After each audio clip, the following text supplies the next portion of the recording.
Next up, we have a special guest with us, Mitzi Perdue. She is an anti-human trafficking advocate as well, and she's going to be presenting with Brian Polkinghorn, who is my co-director of RCE Salisbury.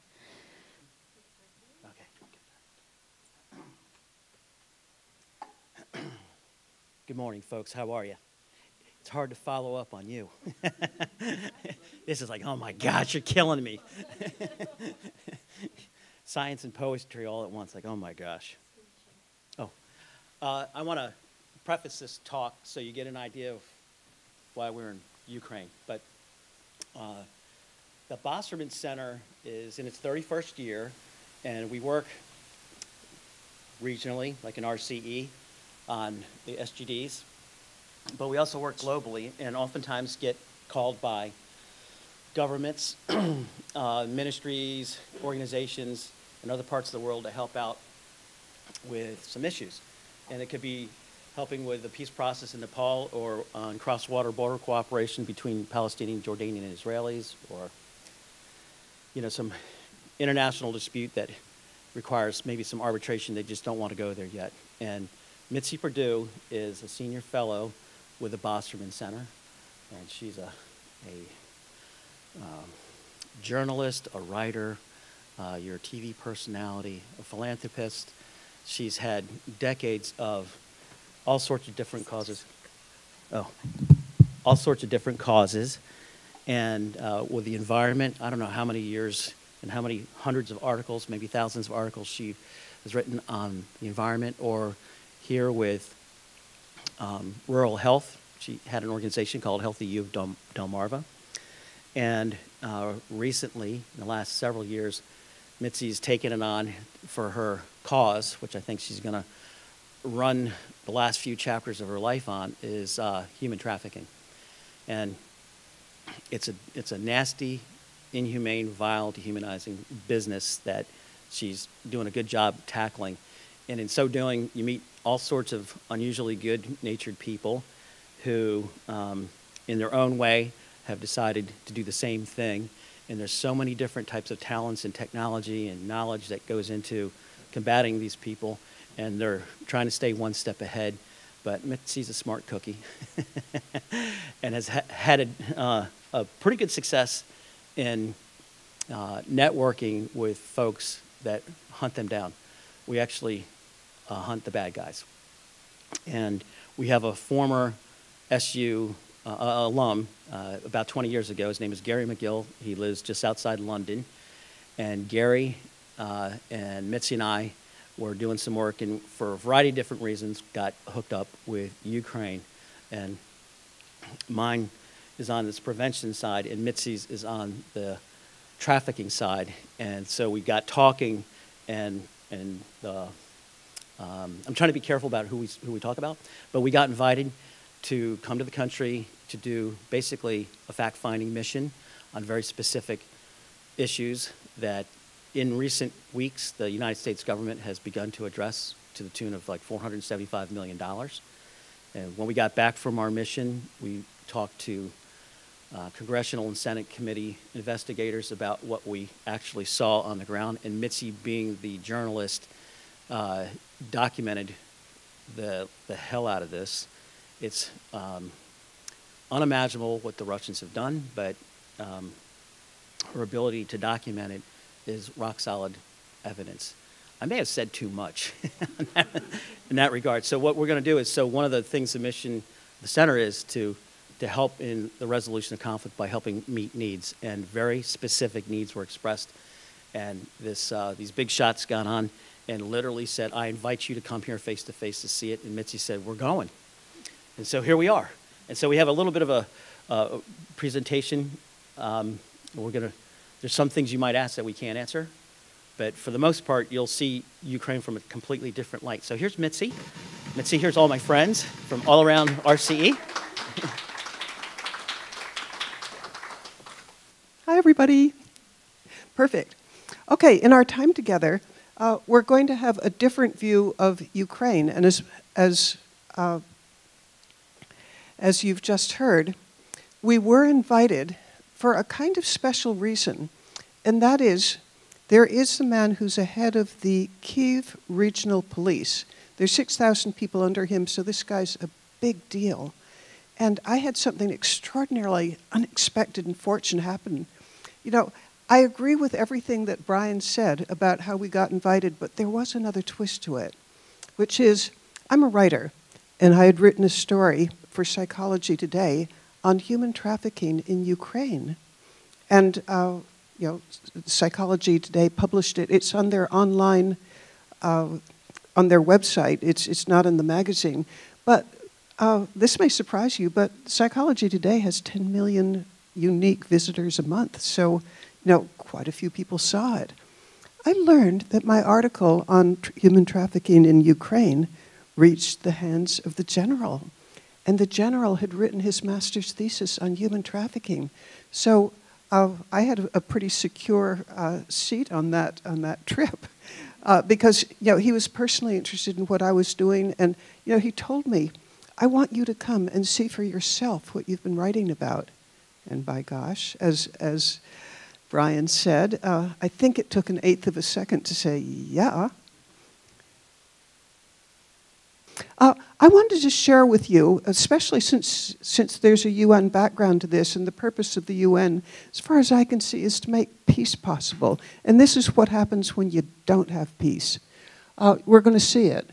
We're going to see a global health crisis that was created because of what Mr. Putin did. I bet it's one that you haven't heard of. Some of you might have, but I think it's generally little known. Domestic violence. We're going to talk about that too.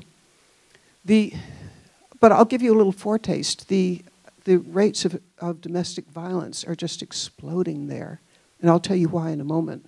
And by the way, that's a police function. And the first one, a global health crisis, that's something that the police address also. Human trafficking.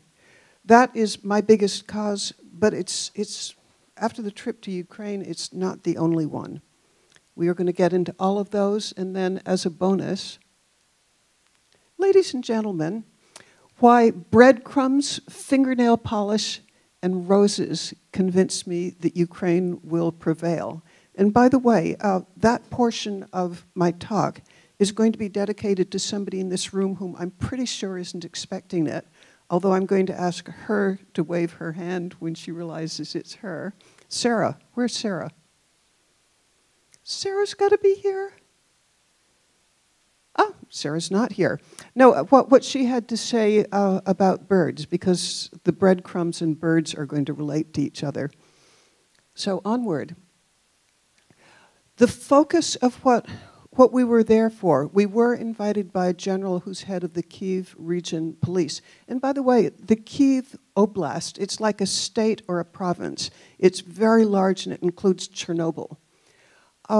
This is a direct quote from the man who invited Brian and me there. And I'm going to read it. Attacking law enforcement's ability to fulfill its function of protecting people was carefully planned. The Russians, the first thing they did almost whenever they invaded a city was they would bomb the police station. They would steal the cars or render them inoperable. They'd open the prisons and they'd destroy police communication. The goal was lawlessness. So it was carefully planned. It was a psychological operation. The goal was to undermine the morale of the Ukrainian people. A demoralized population is easier for the invader to control. And I've talked with psychologists, and I've also talked with social workers about this.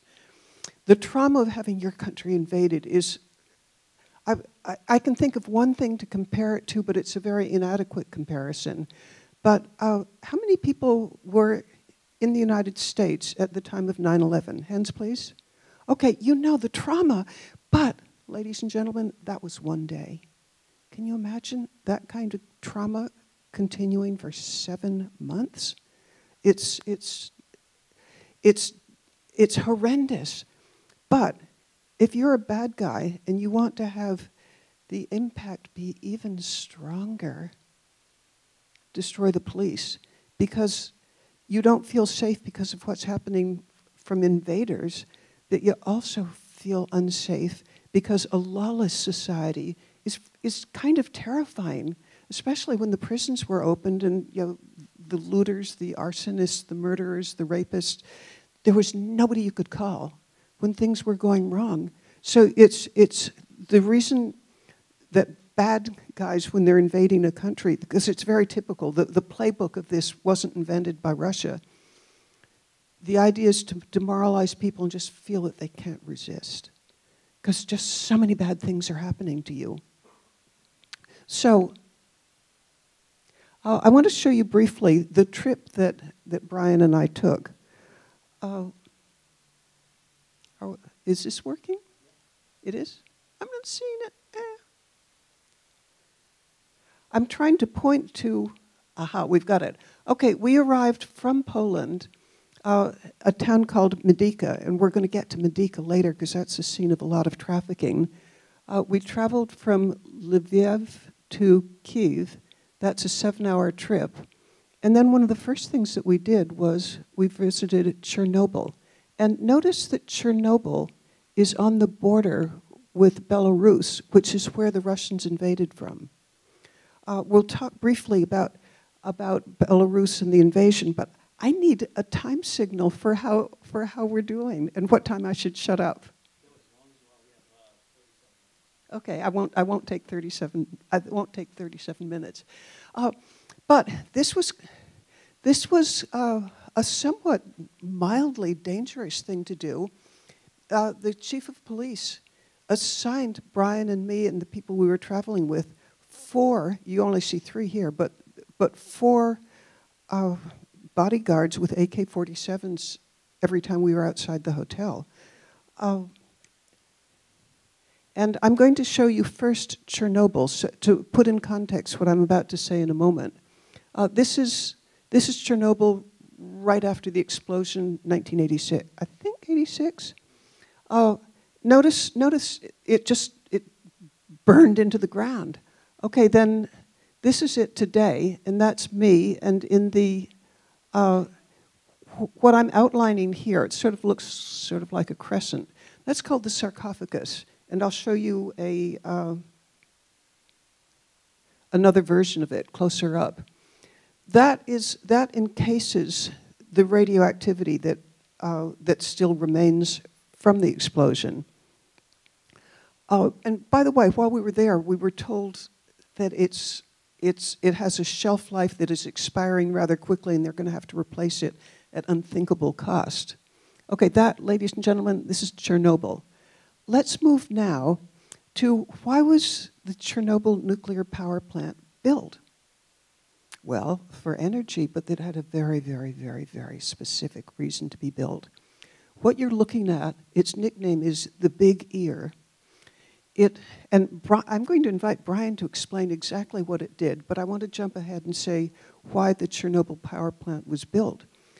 The Big Ear, it's just unthinkably huge, requires unthinkable amounts of energy. They could not have the Big Ear function without nuclear power. And I'm going to invite Brian now to explain more about the Big Ear, including that most people don't get to see it. Right. So, did you guys ever see Planet of the Apes? You know, like the Forbidden Zone? That's where we were. And they call it the exclusionary zone. And we were in Chernobyl to see what the Russian troops had done. But while we were there, this is only about 4 miles from the reactor site. And you can see, actually, over right down that path, you see those gentlemen, they're firing shotguns and AK-47s and all this sort of stuff, so they turned it into a little bit of a practice range. On the way up, we did stop at a place where we heard live fire. It was artillery fire, and one of the guys we were with thought perhaps it was thunder. There wasn't a cloud in the sky. No, it's not. So this device was built by the Soviets when Ukraine was part of the Soviet Union, and it's a over-the-horizon radar system to detect ICBMs. And it takes, your average radio station consumes about 50,000 watts, and that's like the most powerful radio station you can have with the FCC in the United States. This thing pumps out 10 megawatts, and so 2,000 times that. So it takes an incredible amount of energy, and it's at 10 hertz, so it's a big thump. And so people call it the big ear. It can detect over the ocean, over North America, an ICBM almost instantaneously. And the NSA called it the woodpecker because when it fires, it goes and they violated all sorts of international laws on operating this thing. It's 2,300 feet across and 500 feet high. And one of these things that looks almost like a boat with a tail, that's one of the transmitters. There's a transmitting system and a receiving system. They wanted us to see this to give you an idea of what they used to go through during the Soviet Union days. And to talk about, it's kind of interesting that the Russians dug trenches in some pretty nasty places. Can I talk about the radiation or should I wait? No, go. Okay. This is actually an okay place to be. You can stay here for several hours, but if you're by that sarcophagus, you can't be there for more than an hour, maybe 45 minutes, and then you got to leave. But some of the places we went through where the Russians had dug trenches and sniper nests, the radiation levels there are astronomically high. So background radiation is like 3 parts per or whatever, right? Largely undetectable. And some of the places we went through was 170,000 parts per or whatever. And one of the ladies that was with us is a nuclear engineer, and she explained to us what the effect of that radiation has on the human body. And what the Russians did is they came in, not only did they stir up all this nuclear material, they stole stuff and took it back with them. And if you're looking, and some of the people in my class, we did shortwave, infrared, we did thermal, all the sorts of imaging, topographical, hydrological, and all those things, remember? Well, if you look at the nuclear trail, you can see Chernobyl, and you can see going up into Belarus, you can see all the way into Russia, you can see what they did. And so if you're holding on to, let's say, a pair of antlers, deer antlers that are radiating 170,000 parts or whatever, you're going to get sick. And you'll have skin boils, and you'll likely get cataracts, your teeth will fall out, you have organ failure, and you could very likely die. So, but the Russians were smart enough to come in and wrap their phones up with tin foil. So, but what they did while we were there, and we were driving pretty fast through one section, it's like, is this a hot section? They're going like, we just need to travel for the next kilometer as fast as we can go and get out of that stuff. And we're going right by one fortification after the other, and those people were there for weeks. So we saw it, and I don't know, I think a lot of people are in nuclear trouble as a result of that, and I think a lot of people died. But unfortunately, not only are a lot of people going to die, there's something else, which is the function of the police in Chernobyl. Their major function is to keep poachers out. There's scrap metal, at least historically. You can make a lot of money by some of the literally millions of tons of scrap metal in the exclusion area. The exclusion area of Ukraine had a population before the explosion of 385,000 people. They had cars, refrigerators, factories. There's an awful lot of scrap metal there and a lot of money to be made from it. But what happens when you take highly irradiated scrap metal out of the exclusion area? It goes to the world market.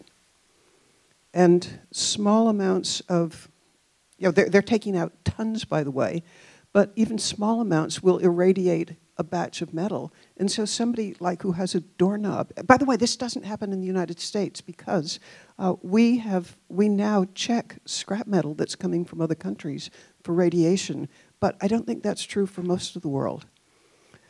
So I mentioned we were going to talk about a global health crisis.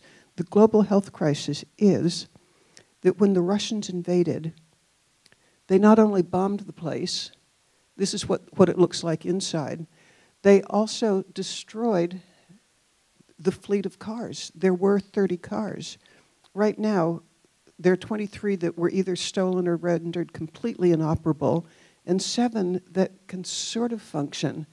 But that means that the police have no ability to deter the scrap metal By the way, it's not only scrap metal, it's also food. But as far as the global health crisis, I've heard estimates that there are hundreds of thousands of tons of highly irradiated metal that's entering the global market, and the police are powerless to stop it because they've lost their communications, they've lost their car fleet. And before the invasion, they knew exactly where the places were where the scrap metal people would be going, and they could patrol it, and they were able to have a pretty severe deterrence because they catch you, and they're police, they can do it. You're going to have 15 years in jail. That's gone now. That means that there's just this ocean of highly profitable scrap metal that's entering the world market. Good Lord. And by the way, I've been trying to use whatever influence I have to get car companies like General Motors, because it's Chevrolet cars that were destroyed.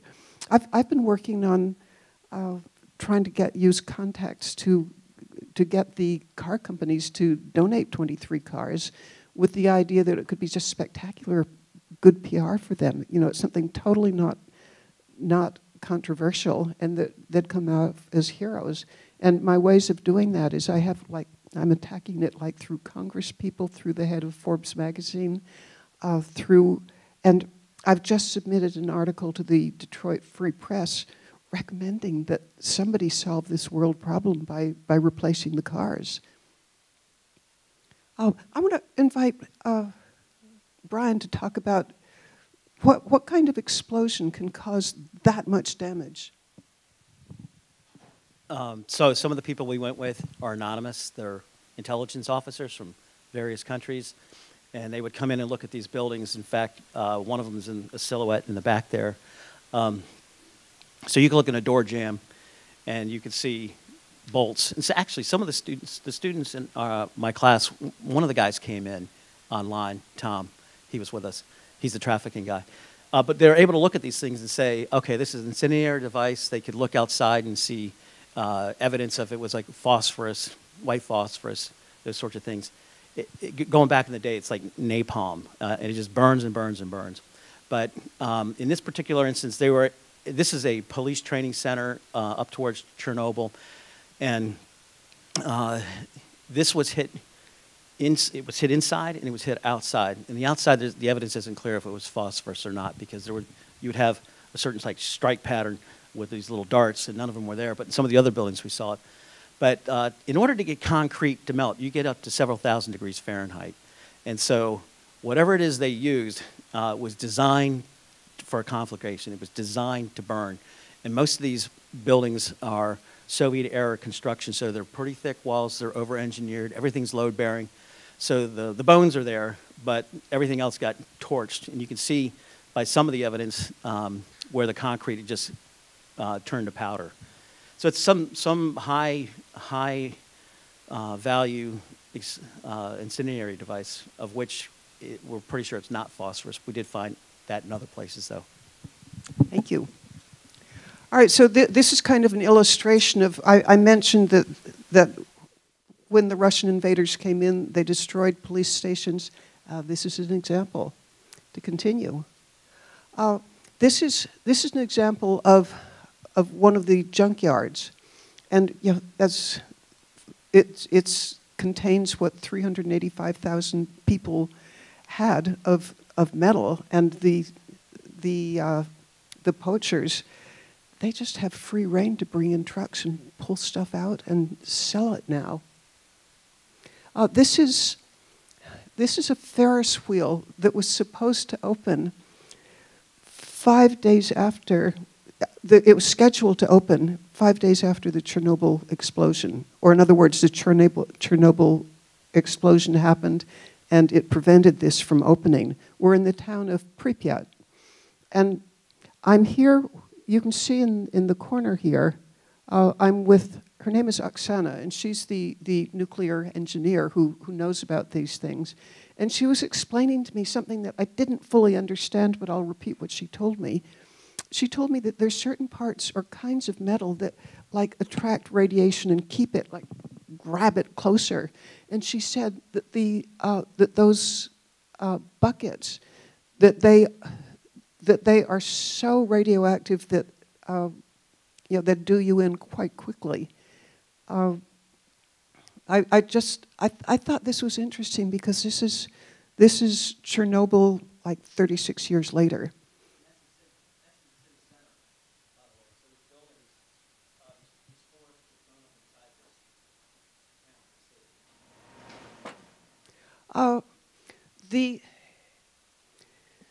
To replace the cars would cost, we're estimating $500,000, and that estimate, by the way, is fairly recent, Brian. I've talked with people who know about this and what the transportation would cost and what the spare tires and everything else. For $500,000, you could cure this problem.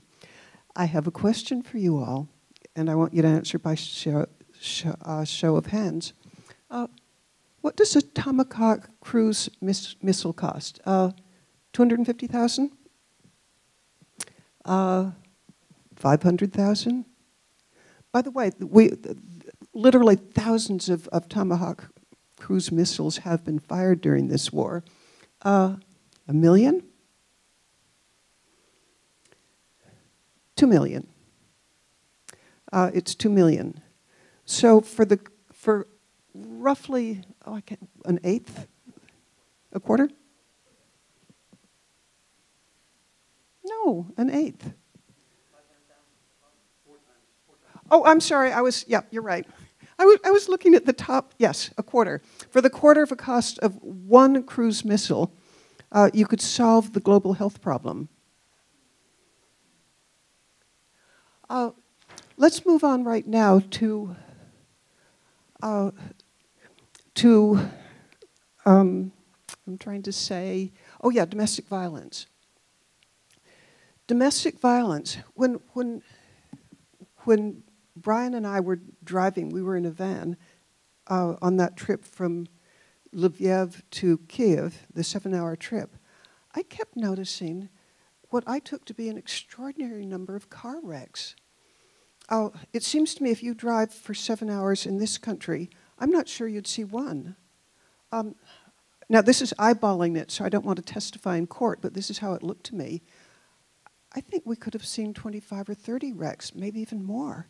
And so I'm sitting beside a social worker, and I'm saying, why all these wrecks? And he answered that, and this is August, he said, we estimate that a third of the population of Ukraine right now is enduring PTSD, post-traumatic stress disorder. And he said people are on edge. They don't know whether they're going to be killed in a rocket attack. They don't know what happens to the people who love them. They don't know what the future of the war is going to be. And somebody with PTSD, there are various ways to respond to it. Alcohol is one, and he said that's sure happening. He said another thing that happens is you're in a moment of PTSD. You take it out on the person next to you, and he said that the rates of domestic violence, his word was skyrocketing. I talked with him by phone yesterday. I told him what I was going to share with you. And he said, I thought a third of the population, or actually people who are social workers believe that it was a third of the population back in August. He said right now it's at least 50%. Because, added to everything else, we can't stop worrying about a nuclear explosion. And he said the problem is, we think Putin's a madman, but here's how it could play out. The Zaporizhzhia nuclear power plant, the Russians don't want to destroy it as long as they can benefit from it. But what if they're driven out of Zaporizhzhia? It's absolutely in character for them, according to my friend, his name's Pavel, it's absolutely in character for them to booby-trap it in some way that once they're out of there, the thing explodes. And we know that they do that kind of thing because the general told us, he told me, that when they liberated the town, over and over again, the invaders have left small, attractive landmines, so it looks like a toy, and a kid reaches up, oh boy, this nice colored toy, and blows his hand off. And they'll do things like they'll mine a refrigerator, or booby trap a refrigerator. So let's say it's a housewife who's coming in, and she's so happy to be in her home again, and she opens the door, and she's dead. These are nasty people who do nasty things, and Pavel, at least, is concerned that they might do something nuclear with the existing power plant. By the way, the power plant has been shut down. There's 6 nuclear reactors. They're all shut down. But that doesn't sidestep the problem of there's all this stuff in storage. And if the bad guys wanted to do something really bad, they could. He doesn't think that it's going to happen, but he says it's on people's minds. And so if you want some real trauma to induce post-traumatic stress, except what's the word for ongoing traumatic stress, where you don't know what your future will be. Okay, so that's the background for sharing with you this picture. A major function of the Ukrainian police is dealing with domestic violence. They have remarkably, it seems to me, impressive ways of dealing with it. I mean, I was told when we visited this training center that before the invasion, if they get a call that somebody's in danger, and let's say it's a woman. I mean, it could be a man, but just to make it easy for me, let's say it's a woman. So I don't have to keep saying he and she. So we're dealing with a phone call from a woman. She's terrified, and she asks for police help. I was told that in general, they think the police can get there within 30 minutes. And while the police are speeding towards the woman who needs help, because her guy's about to beat her up, on their radio they're learning: is this the first time? Is the guy ex-military? Is he likely to be armed? They just know a whole lot about the situation before they come in. Well, in this training center, the guy in the white shirt, he's standing near a door. They have mock-ups of typical Soviet-era apartments. And so they know that if they walk in, it will be a team of 3, and one person one of the police is charged with the responsibility of grabbing the woman, pulling her into a nearby bathroom, because she's probably going to be pretty safe there. And then the other 2 will subdue the guy. And their goal is to restore the family to, they don't want to break up the family. They want to de-escalate things. But as Pavel told me, whoever was telling me about this said, in the past, we didn't worry about grenades and AK-47s, but so much weaponry was left behind by the invaders that now, the danger and the inability to respond is just, it goes higher and higher and higher. So the police just plain need support if they're ever going to come back to any kind of normalcy after this is over. I thought it was just so heartbreaking that their ability to train police in these techniques is gone. This is the final part. We're talking about human trafficking. And Brian and I were accompanied by people who have intelligence background and whose specialty is human trafficking. And they were telling us things that would have been invisible to me without its being pointed out to me. This is the crossing at Madika. When we were there, I think it took us about 3 hours to get through. In other words, it's a pretty big crowd, and we weren't on a very busy day. Well, you comment on it because you're knowledgeable. So when you go through the border control from Ukraine into Poland, it's like a no man's zone, maybe about 400 meters, 400, 500 meters. That's how long the line could be, and it's 12 people wide. And when you get to the Poland checkpoint where they look at your papers and whatnot, they have maybe 3 or 4 people to go in the lines. So 12, 18 hours is But we were lucky. We were only about 3. Okay, yeah, we were lucky, but here's some of the things that the people who are expert in human trafficking were telling me. You're not seeing this here, but imagine a little bit to the side. You see 3 guys just talking. Maybe they're sitting on a bench or something, and one stands up to take a selfie. What could be more innocent than that? But Stephen told me, here's what's really going on. Those 3 guys are spotters. And they're evaluating the people in that line to see, who's tired, who's exhausted, assuming it's a woman, who's at their wits' end. And by the way, they do go after guys, but they prefer, they're going to make more money out of women, so they go after women. The guys, they're probably going to get them for organ trafficking. But in the case of a woman, they're going to notice her shoes. Are they really scuffed and dusty? Her clothes, has she slept in them for 5 days? Her face, does she have what was described to me as the 1,000-yard stare? Where you don't have your wits about you. Okay, these 3 people, one of whom's taking a selfie, the selfie isn't aimed at himself. It's aimed at somebody that the spotter thought was going to be a pretty easy target. Take a picture of a particular woman, and they take the picture of her, and then they send it to people on the other side of the line, saying, "Hey, we got a live one. See the girl in the orange blouse in this photograph?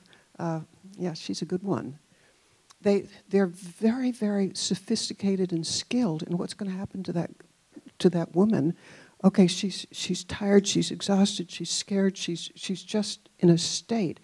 And she wanders along on the other side of the border, and this kindly, probably good-looking guy comes up to her and said, "Oh, you look like you could use a place to stay tonight, a hot meal, and I can help you find a job."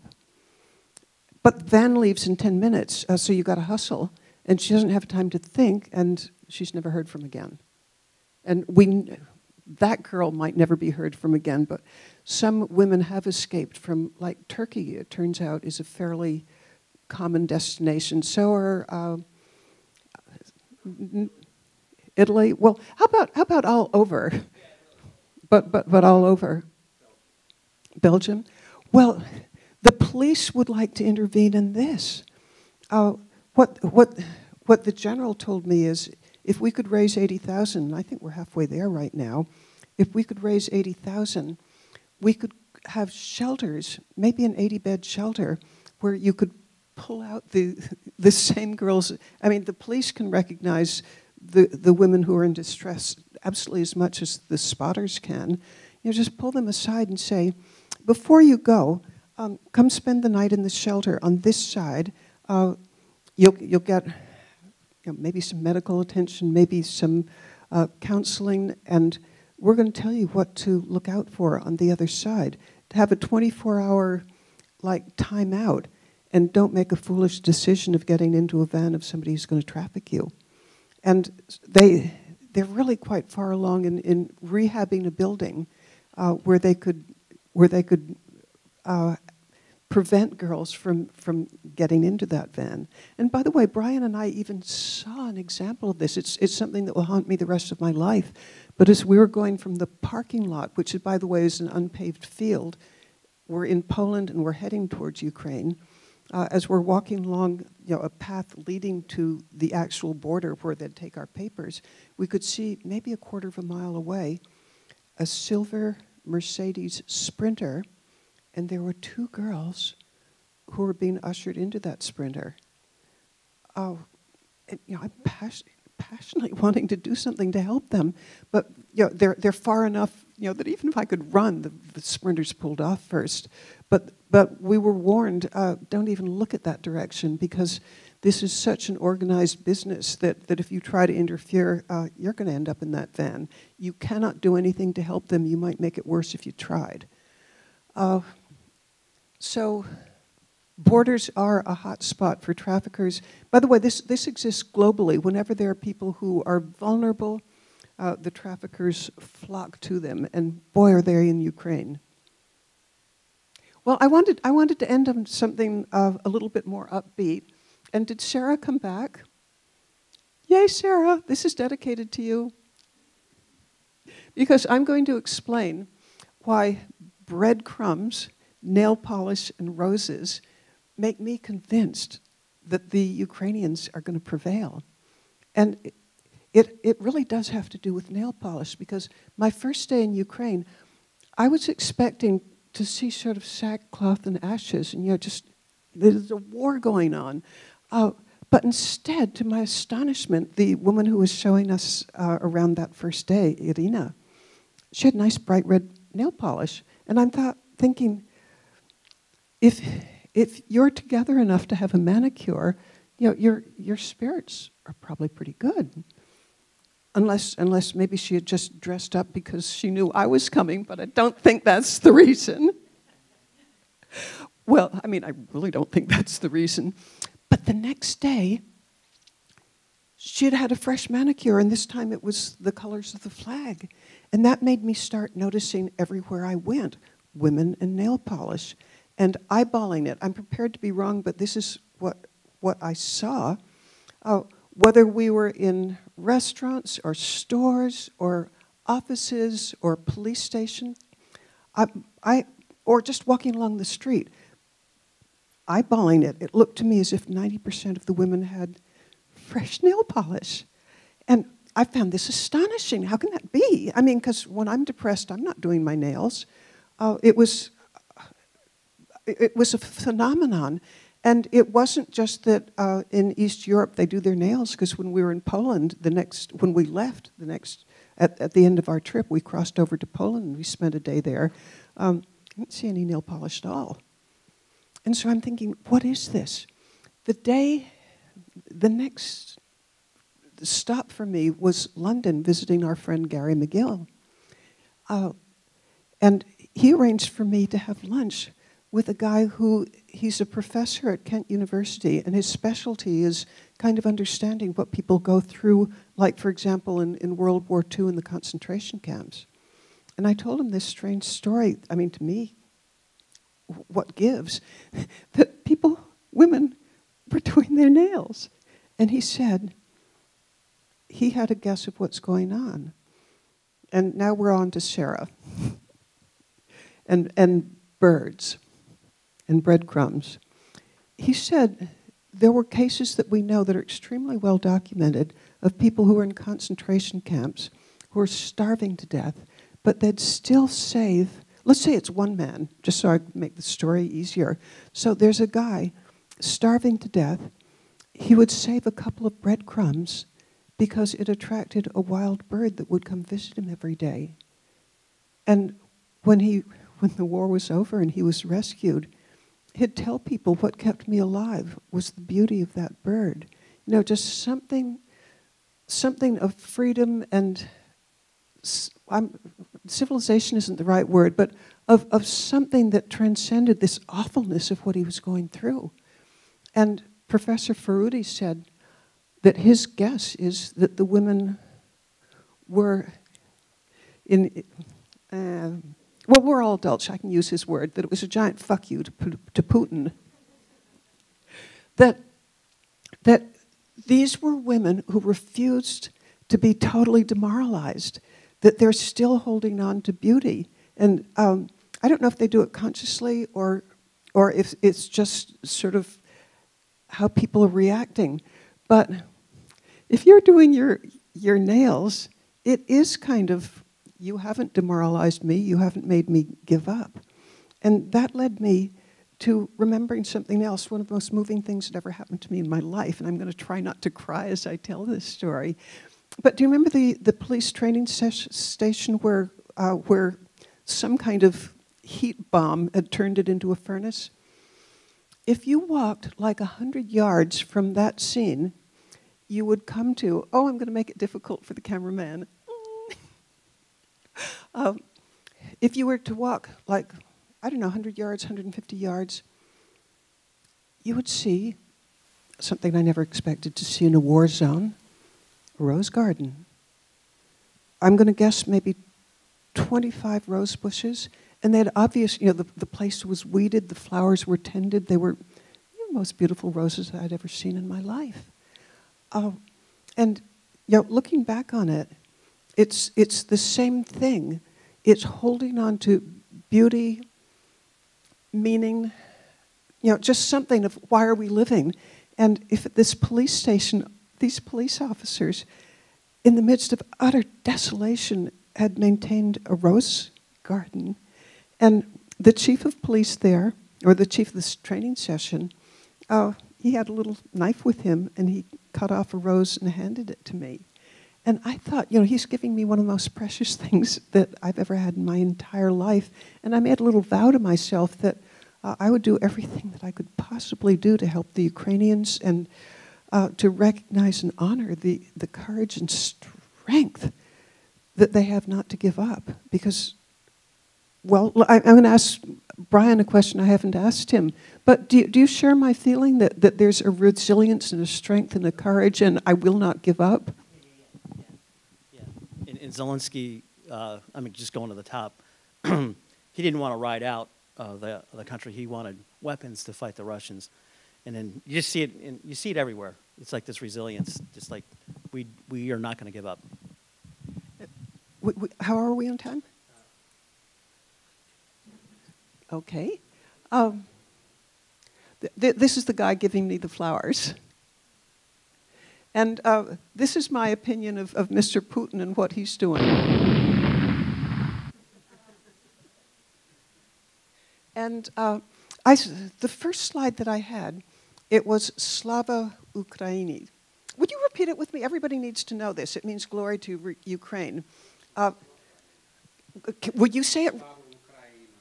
Okay, I want you to lead it. I want everybody to pronounce it right. Please stand up. Slava Ukraina. Slava Ukraina. Ukraina. Ukraina. Slava Ukraina. Slava Ukraina. But I don't know if I dare ask you to teach people the next one. No, I don't speak Ukrainian that well. Well, it's inviting people, it's not inviting people, it's inviting Putin to do something anatomically impossible to himself.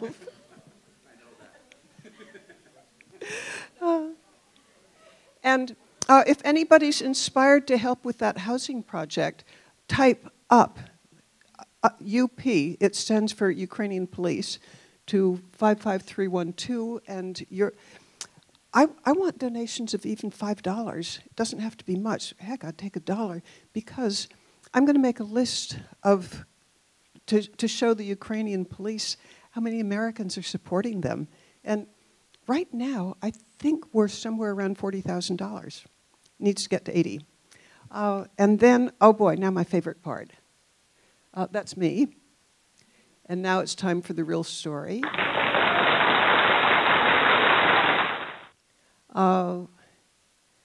And in theory, something else should come up.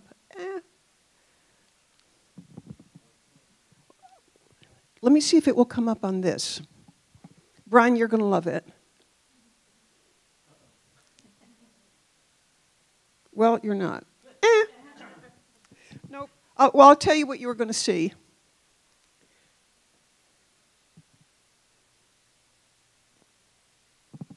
How do I blank it? I'll tell you what you're going to see that didn't come up.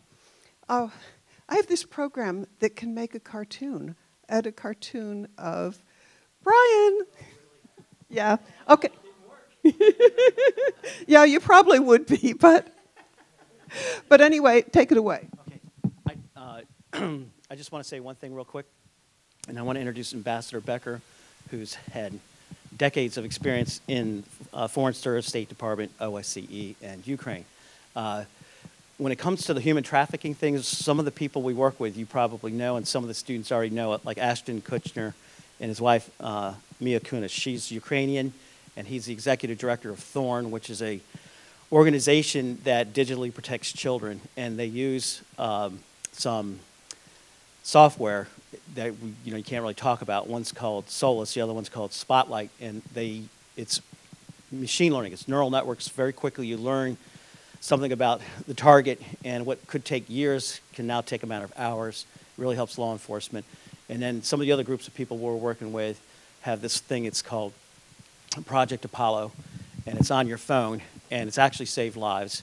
And in one instance, there was a lady on a bus, and her phone was learning her habits and behaviors, like where she went to the bank, where she went to the grocery store, all that sort of thing.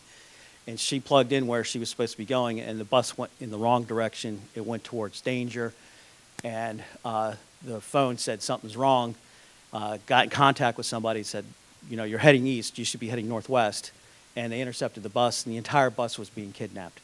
So you can have a phone, and you know those little devices they have, those Apple devices? You can have those, keep track of all sorts of things. So digital technology is actually helping track folks that could be in the flow of traffickers. And is it okay if I introduce your husband? Your wife's got her hand up. Should I talk to her first? Hey, go ahead, go ahead. Happy wife. Germany was at the end of all of the flow of people coming out of Ukraine after the 24th of February, if you might remember. That was a day when Putin declared war and went into Ukraine. So Germany was overflowed with refugees. We got one person also, I know exactly how the way was going through Poland into Germany.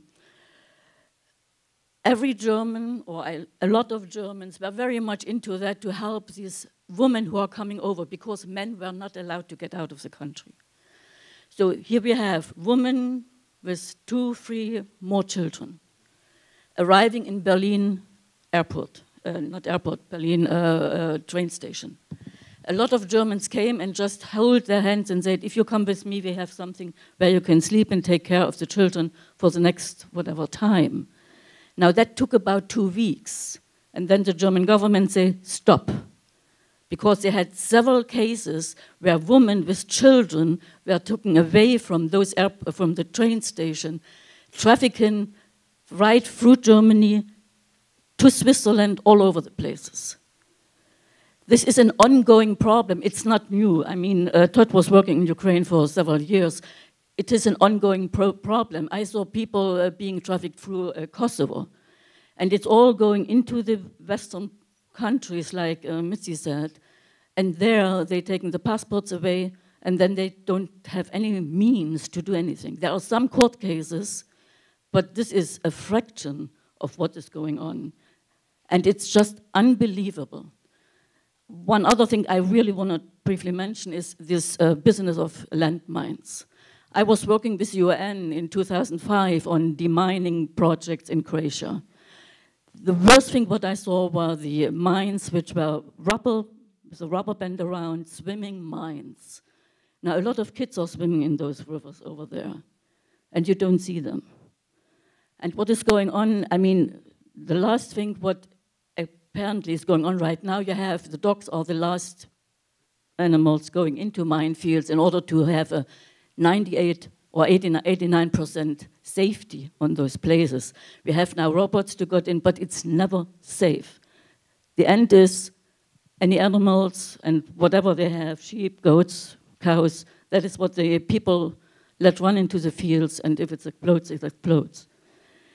If we can make sure, and I'm so horrified to hear from Mitzi that there are landmines still in the fields. And if you're looking at landmines, you can see where they are made.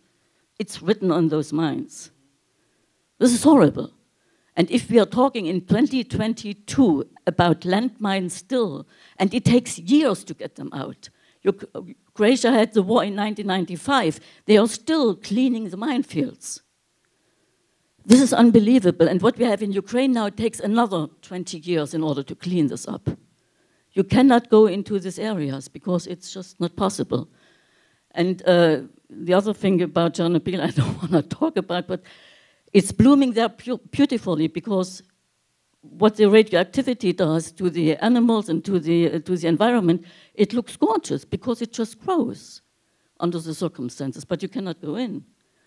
And just to tell you, I'm East German. I was in East Germany when in 1985 you said the nuclear cloud came over to the western part. Sitting in East Germany, we were feeling, oh, well, there's no danger. What is the West doing here? They are so crazy, behaving crazily. That is how the Russians today think. They are completely brainwashed. That is what it is. Thank you. All right, Todd, now it's your turn. But I'll say this as I'm walking down here.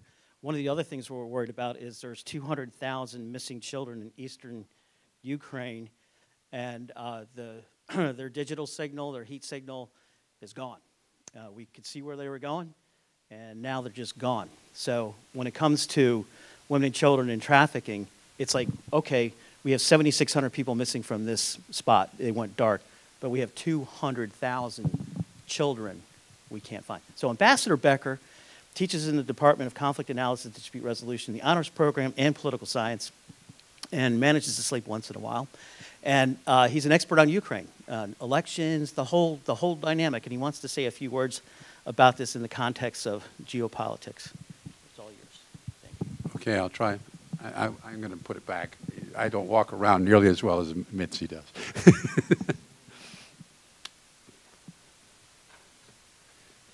I've got the Kremlin War Room right in front of me.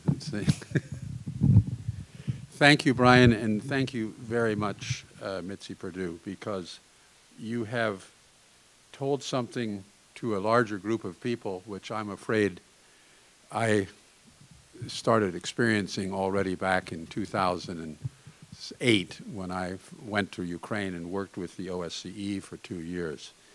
I am a retired ambassador of the OSCE, the Organization for Security and Cooperation in Europe, and served as deputy head of mission of the OSCE missions in Zagreb, Croatia, and in Kiev, Ukraine, for a period of about 8.5 to 9.5 years.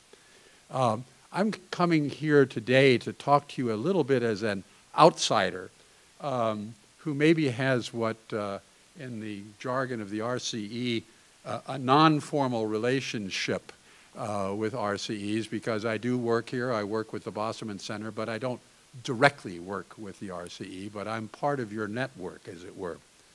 When I saw the program and listened over the last 2 days, I asked Brittany and Brian if I could make a few remarks about the similarities of your program and what you're doing and the activities you're doing, and those which we did and continue to do where we're allowed to function in the OSCE, and maybe we can learn from each other. And I think that's one of the important things which you have been talking about. How can we learn practices and best practices? But before I do that, I want to give my warm thanks, and I hope you'll join me, to the organizers of this conference, and to you, Mitzi, and to Brian, and to Dr. Brittany Fouts, and particularly to Brittany for her exhaustive efforts to bring this together, and all of the volunteers who we don't see. The ones in the background, like Krista Peak, who set up the information table, or Scott, who helped out just about everywhere, and Tim, who you don't even know Tim, but at 7 o'clock yesterday morning, Tim was printing the programs that you have because the printing press hadn't been working. Those are the people that keep the electrical net going and keep us being able to come up here and talk with you and listen to you. So I want to thank them along with all the others I don't know even, because I haven't had a chance to see them. So our thanks to them in particular. We've just had a graphic demonstration of how cooperation between private initiatives, university-affiliated organizations, national and international organizations, and the local people, the police, the social workers in Ukraine, can work together to resolve the really pressing problems, not just locally, but across the world. And I want to underline this point with the example of my practical experience in working to achieve sustainable developments in a variety of fields in post-conflict situations. As I mentioned, I served as deputy head of mission for the OSCE in Croatia and Ukraine for about 10 years between 2000 and 2010. The OSCE, if you don't know it, is an international security organization which defines itself under Chapter 8 of the UN Charter. It is a regional security organization Its memberships include 57 states, nations, spanning the entirety of the Northern Hemisphere, from Vancouver, British Columbia to Vladivostok in the Russian Federation. It actually spreads across 3 different continents, North America, Europe, and parts of Asia. Its membership involves states as tiny as the Vatican City or Monaco or Liechtenstein, all the way up to the giants, the US, Canada, Russia, and Ukraine. It has identified 23 areas of focus where they do their work. It's very similar to what you do when you talk about the 17 UN Sustainable Development Goals. It has a similar kind of structure for the work they do. Now, they have a broad mandate, which is given to them under the 1975 Helsinki Final Act, where they are called upon, the OSCE, to help sustain peace and stability. Not environmental, not the same area, it's an overlap.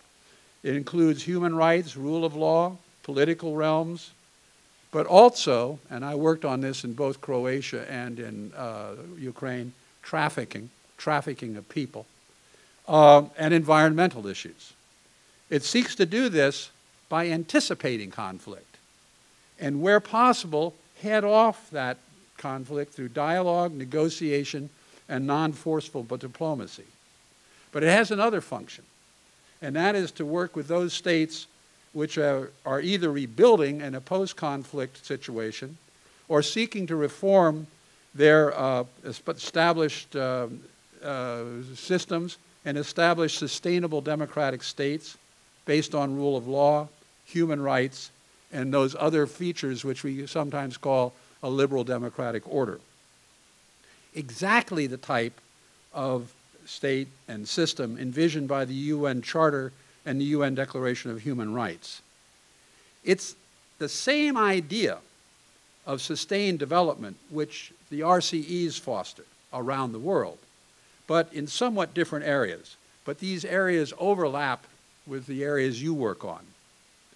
Now, from what I've heard in this conference, the 2 sets of goals are mutually supportive, and I think this is maybe the critical point that I want to stress in my remarks today.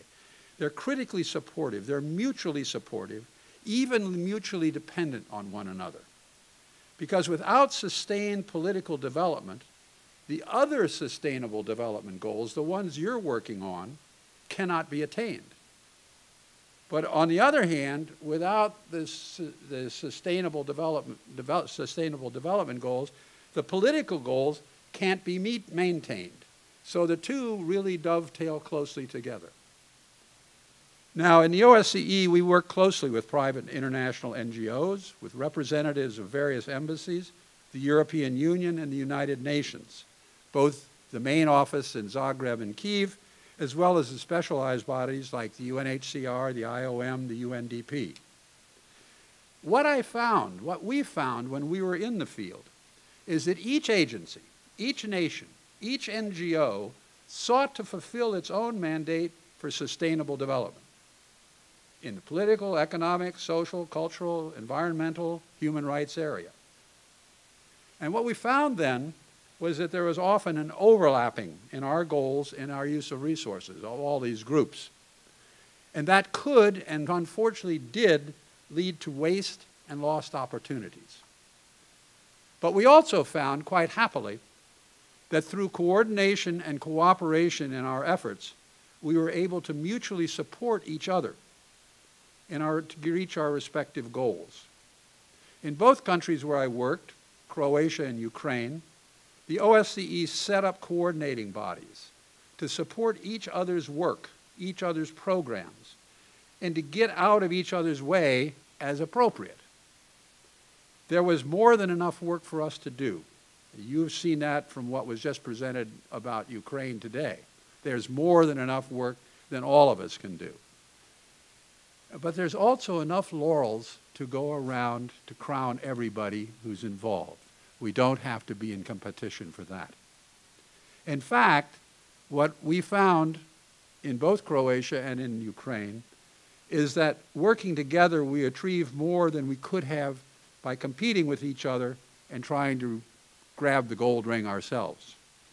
Because it shows that the sum of our work was much greater than the individual parts.